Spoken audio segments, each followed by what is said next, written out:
Addressing conflicts using the managerial approach, featuring Chantal, Jonathan, Yaya, and Rebecca. The conflict. An emergency room manager was called by a nurse to come to the emergency room because a patient was getting out of control, asking to speak to the manager. The manager hung up the phone and proceeded to go to the emergency room. When they get there, they were briefed on the situation by the nurse and walked to the patient's room. These are the steps we are going to apply to solve the problem. Step 1. Identify the root cause for the conflict.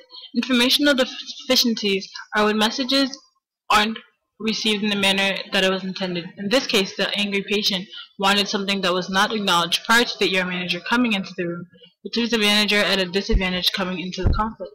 Step 2. Identify your method for solving. Since there is a threat of violence, hospital security should be alert along with local law enforcement.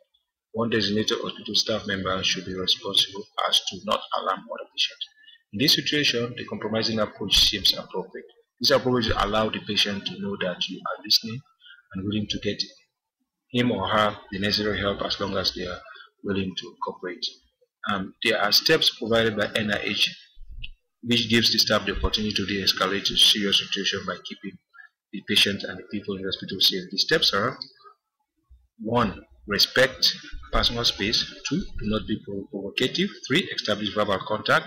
4. Be concise. 5. Identify the wants and the feelings. 6. Listen carefully to what the patient is saying.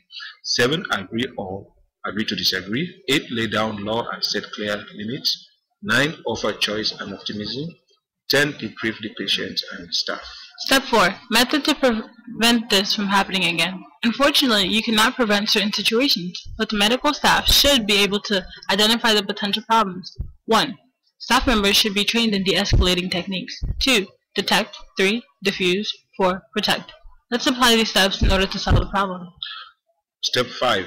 We are going to do role play here. I can't stand this hospital! The patient screamed at the top of his or her lungs, disturbing everyone in the emergency room.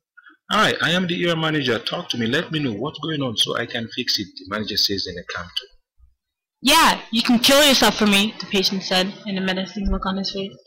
The ER manager was alarmed by the patient's response, but remained calm and began to try to de-escalate the situation. There's no need to talk like that. I'm only trying to help you. The manager's voice was calm, but they noticed that it doesn't seem to get through to the patient. At this point, the manager began to wonder what could have made the patient get this angry. You're so right. No need to talk. I'll get my gun, then you'll listen to me. The patient tries to leave the room. Hold on.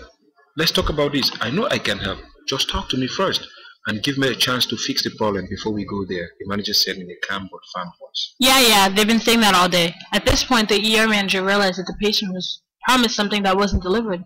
The patient felt the ER manager was being sincere, and they decided to give it one more try. Okay, now let's figure out how we can resolve this problem together. Okay, I was in the waiting room waiting, and I noticed people behind me were getting their meds. I asked the nurse about the medication, but they gave me little to no detail about anything. This is just unfair. I'm sorry about that. Give me a chance to investigate what's going on, and I will keep you up to date on everything going on.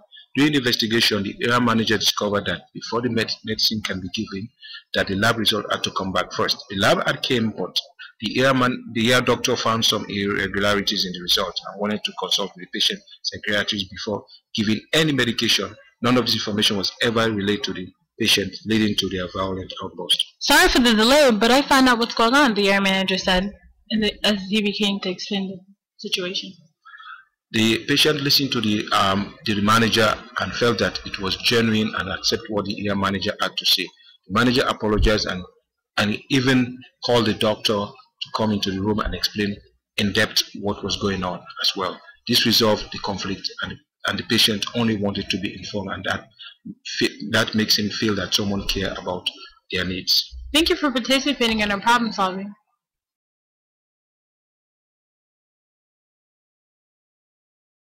Created using Powtoon.